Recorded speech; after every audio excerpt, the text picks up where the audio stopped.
মসজিদে না গিয়ে ঘরে 5 ওয়াক্ত নামাজ নিয়মিত পড়লে কি কাফের হয়ে যেতে হবে? বিস্তারিত জানতে চাই। যদি কেউ নামাজ নিয়মিত পড়েন তিনি কাফের হবেন না ইনশাআল্লাহ। নামাজ তরক করার কারণে যে সমস্ত ওলামা একরাম কাফের হওয়ার কথা বলেন তাদের মতেও কাফের হবেন না। তবে হ্যাঁ, নিয়মিত যদি জামাত তরক করে সেটা ভয়াবহ, সেটা ওয়াজিব তরক করার মতো বিষয়। এবং ওই যে মুসলিমদের জামাতের সাথে থাকা, এজন্য মূল জামাতের সাথে অংশগ্রহণ করে নামাজ পড়তে হবে। এমনকি মসজিদে ইমাম সাহেব বা মসজিদের লোকজন যদি কিছুটা বেদাতেও লিপ্ত থাকে, ইসলামের গণ্ডিতে খারিজ নাও হয়, বিকল্প পথ না থাকলেও জামাতের সাথেই মসজিদে হাজির হয়ে জামাতে নামাজ পড়া উচিত। হাজ্জাজ ইবনে ইউসুফ জালেম ছিল, তারপরও তার সাথে কিন্তু সাহাবা একরাম তার পিছনে নামাজ পড়েছে। বর্তমান প্রেক্ষাপটে সামান্য বেতনে চাকরি করি। আমার ছোটবেলা থেকে সামান্য বাক প্রতিবন্ধী হওয়া সত্ত্বেও আমার পড়াশোনা শেষ করেছি।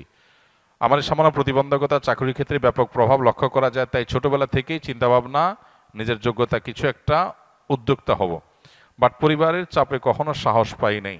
পরিবারের কোনোভাবেই নিজে কিছু একটা করব মেনে নেয় না। তারা চায় আমি যেন সবসময় চাকরি করি, বলে সামান্য বা কম বেতনে হলেও 15 দিনে চাকরি করো। কিন্তু বর্তমান প্রেক্ষাপটে আমার প্রতিবন্ধকতা থাকা সত্ত্বেও সামান্য বেতনে বউ বাচ্চা নিয়ে সংসার চলে না। মূল প্রশ্নটা কি?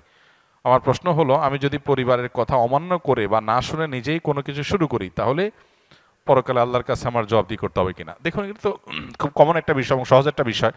মানুষ যখন প্রাপ্তবয়স্ক হয়ে যায়, সুস্থ মস্তিষ্ক সম্পন্ন হয়ে যায়, তখন পরিবারের পরামর্শ মানতে সে বাধ্য না।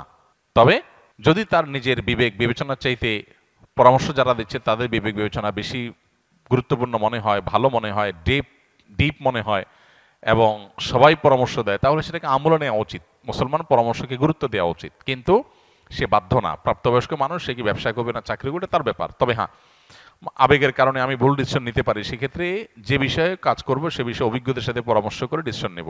এক্ষেত্রে পরিবারের সাথে আপনার ভিন্নমত হলে আশা করা যায় আল্লাহর কাছে আপনার কোনো দায় থাকবে না। তবে মা বাবা বা বড় ভাই থাকলে এরকম কেউ পরামর্শ দিলে তাদের সাথে বেয়াদবি যেন না হয় সেদিকটা খেয়াল রাখতে হবে। অনেক সময় মনে হয় ইসলাম কেন সত্য ধর্ম, অন্য ধর্ম কেন মিথ্যা, এ ধরনের চিন্তা আসলে কি করব?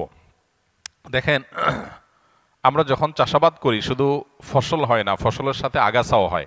ধান খেতে ধান গাছ আর আগাছা দেখতে একই রকম লাগে না? এখন কেউ যদি বলে ভাই ধান গাছগুলোকে যত্ন করে রাখেন, আগাছাগুলো কেটে রাখেন, কেন? দেখতে তো একই রকম। এই জন্য পৃথিবীতে প্রচলিত যত ধর্ম আছে দেখতে মনে হয় সব ধর্ম একরকম। আসলে একটা হলো মূল গাছ, মূল গাছের মধ্যে বহু আগাছা সৃষ্টি হয়েছে। যেই ধর্মের সূত্র আসমানের সাথে, আল্লাহর সাথে, ওহির সাথে, নবী রাসূলদের সাথে, সেগুলোকে বলা হয় আসমানি ধর্ম। এগুলো যুগে যুগে সব একই সূত্রে গাথা। এগুলোরই সর্বশেষ ধারা হলো মুহাম্মদ সাল্লাল্লাহু আলাইহি সাল্লামের ধর্ম। এরপর আর কোনোটা আসবে না, এরপর কিয়ামত হয়ে যাবে। এই ধারার যে কোনো ধারার অনুসারী হলেই তিনি নাজাত প্রাপ্ত। এর বাইরে মানুষের সৃষ্ট আরো বহু ধর্ম পৃথিবীতে তৈরি হয়েছে, এগুলো কোনোটাই সঠিক নয়। এখন আমরা ওই যে আগাছা এবং মূল ফসল সম্পর্কে ধারণা না থাকার কারণে আমাদের কাছে দেখে এক মনে হয়। যে ধান গাছ আর আগাছার পার্থক্য জানে না তার কাছে সবাই এক মনে হয়, কিন্তু যে পার্থক্য জানে তার কাছে এক মনে হবে না। একটা হবে মূল গাছ, আর হলো আগাছা সৃষ্টি হয়েছে। আসমানি ধর্ম, এটার ধারা শুরু হয়েছে কখন? আদম আলাইহিস সালাম থেকে শুরু করে নূহ আলাইহিস সালামের সময় এটার দ্বিতীয় ধাপ শুরু হয়েছে। এই যে হাজার হাজার বছর যাবৎ চলে আসছে, এরপরে এসে বহু মানব রচিত ধর্ম পৃথিবীতে শুরু হয়েছে।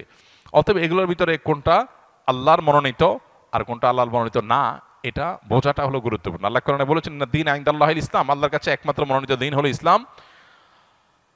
ওয়া মান ইয়াবতাগি গায়রাল ইসলামি দীনান ফালান ইউকবালা মিনহু, আল্লাহ বলেছেন যে ব্যক্তি ইসলাম ছাড়া অন্য কিছু আল্লাহর কাছে ধর্ম হিসেবে নিয়ে আসবে, অ্যাকসেপ্টেড হবে না। এজন্য আমাদের ইসলাম সম্পর্কে জানতে হবে এবং মানব রচিত দিন বা ধর্মগুলো সম্পর্কে আমাদের জানতে হবে, তাহলে ইনশাআল্লাহ ধোঁয়াশা দূর হবে।